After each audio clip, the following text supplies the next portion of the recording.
Kisah Ki Bintoro Sasongko atau Mbah Kendil JM. Dalam tahun 1990-an.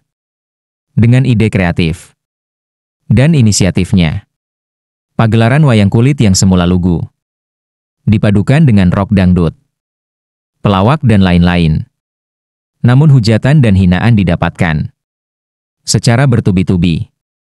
Akan tetapi alhasil, kian ini masih ada yang memakai inisiatif dan kreativitas Mbah Kendil. Mari kita saksikan perbincangan dengan Mbah Kendil. Pada saat tahun sekitar 90-an, saudara kita, teman-teman kita, bos-bos kita dalang besar itu masih menggunakan lugu, Mbak. Iya. Teman-teman pepunden kita, bos-bos kita masih menggunakan lugu, tidak menggunakan kreasi. Kita berusaha menjadikan kreasi. Iya. Karena tanpa saya mengambil kreasi, saya tidak laku. Saya dengar waktu itu jenengan sampai dibawa ke pemerintahan kabupaten, Mbak. Ya. Itu karena jenengan memasukkan musik dangdut ke pementasan wayang. Sehingga kalau seniman di daerah kita ini pun semuanya tahu bahwa jenengan adalah tokoh pertama yang menaikkan pementasan dangdut ke panggung wayang. Ya, itulah yang kita sebut tadi, Mbak. Kita tidak boleh untuk mengecam teman dalang, kita tidak boleh mengkritik kepada teman dalang yang memakai beraneka ragam bentuk budaya apapun yang diselipkan atau bintang-bintang apa yang diselipkan, apakah jaranan, apa pelawak, apa dangdut, apapun itu tidak bisa kita mengkritik, Pak, karena mereka juga ingin payu, ingin laris dan ingin digemari oleh masyarakat. Pada saat kita dulu bahwa seluruh daerah se-Indonesia belum ada pelawak, belum ada musik yang masuk ke panggung, belum ada misalkan penyanyi masuk ke panggung wayang. Kita pertama kali di daerah Kediri terutama, Mbak, itu kita satu-satunya dalang yang pertama membongkar bahwa wayang yang lugu kita masuki dengan musik dangdut. Kemudian kita sertai dari beberapa artis, bahkan bisa sampai 8 artis dalam satu malam. Kemudian setelah berhasil kita menyajikan dangdut, kita tambah pelawak. Pada saat itu kita memakai pelawaknya Sekar Taji. Itu Mas Sutris namanya itu. Dia memberikan nama Jogelo. Setelah itu kita lanjutkan kepada ketopraknya Sekar Taji, yaitu Pak Sukro dan Mas Joni.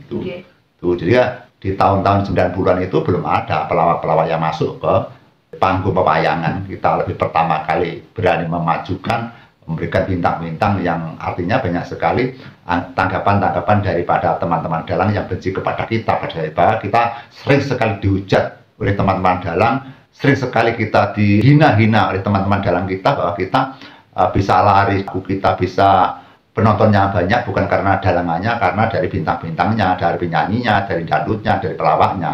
Jadi seperti pedalangan kita cemar, seperti tidak dihargai, diremehkan karena penontonnya beludak. Yang beludak itu bukan karena dalangnya, karena penyanyinya baik-baik, pelawaknya baik, alatnya baik, atau kemudian bentuk-bentuk lampu-lampu yang indah. Kita sudah pakai slide. Teman-teman belum ada slide, kita sudah menggunakan slide, sehingga seperti proyektor itu, Mbak, sehingga kita memberikan beraneka ragam bentuk-bentuk hiburan yang sangat menarik sekali, sehingga pada saat itu kita bisa naik daun, kita bisa laris, terus kemudian kita dipanggil oleh Ketua Bupati Kediri, dipanggil Pak Raga Sukoco, agar saya menghentikan tidak boleh untuk memasukkan yaitu kesenian dangdut. Karena dangdut punya izin sendiri, dangdut punya nomor induk sendiri, terus wayang punya nomor induk sendiri, sehingga tidak boleh dalam satu pentas 2 induk gitu.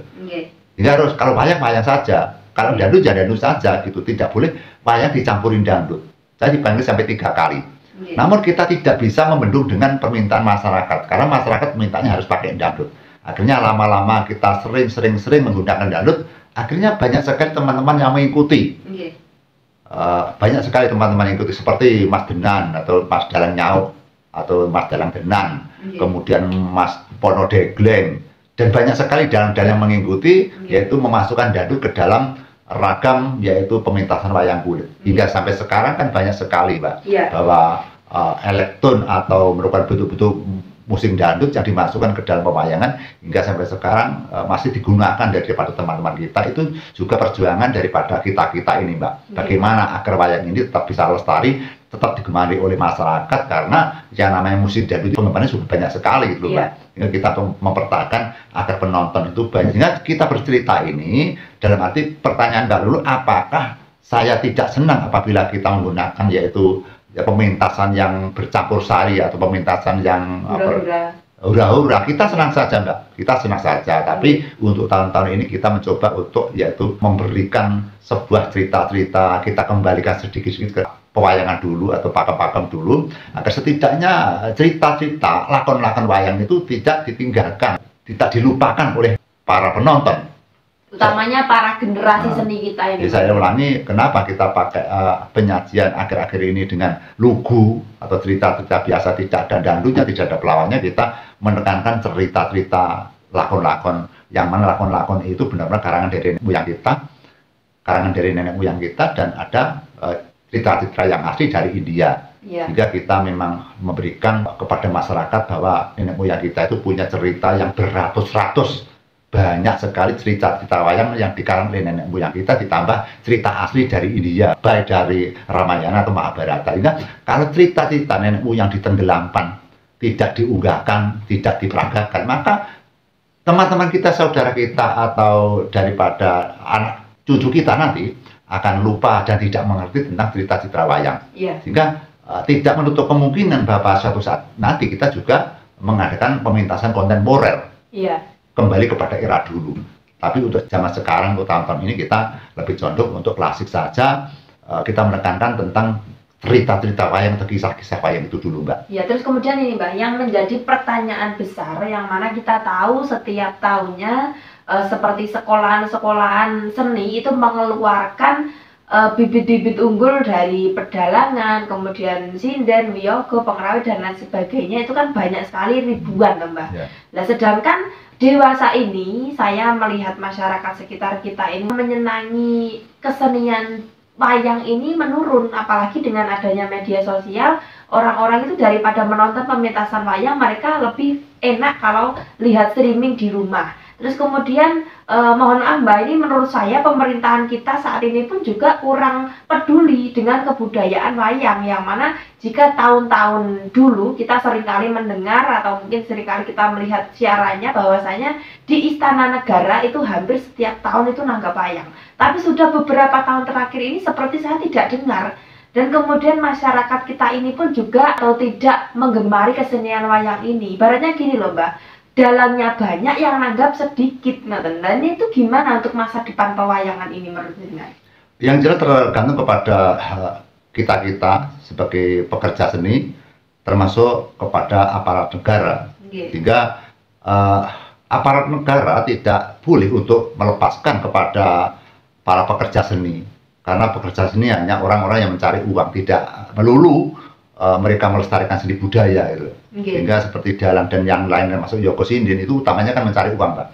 Hingga tidak melulu untuk melestarikan. Nah, pemerintah itu tujuan itu melestarikan.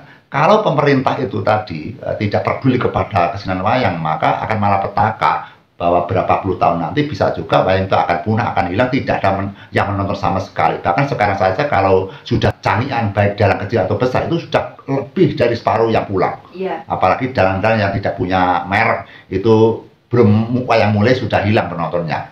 Sehingga di sini letak kelengan daripada para aparat-aparat negara kita atau pemuka-pemuka negara kita atau para pejabat-pejabat kita, terutama dinas kesenian atau dinas kebudayaan. Yang mana kurangnya pasokan atau subsidi dalam bentuk baik bersifat material atau berbentuk tutur-tutur atau bentuk acuan atau tata cara agar wayang itu bisa digemari dan tidak akan punah. Sehingga kita bisa menyimak bahwa keberadaan negara kita itu gonjang-ganjing, Mbak. Karena orang-orang besar yang saling bertengkar, saling menghujat, saling menghina, saling menjegal, tidak ada henti-hentinya. Sehingga mereka-mereka yang ada di aparat negara itu hanya gonjang-ganjing dengan teman-teman sendiri, hanya berpolitik. Bahkan tentang kesenian itu tidak pernah disinggung sama sekali di dalam acuan-acuan agenda di rapat-rapat DPR dan sebagainya.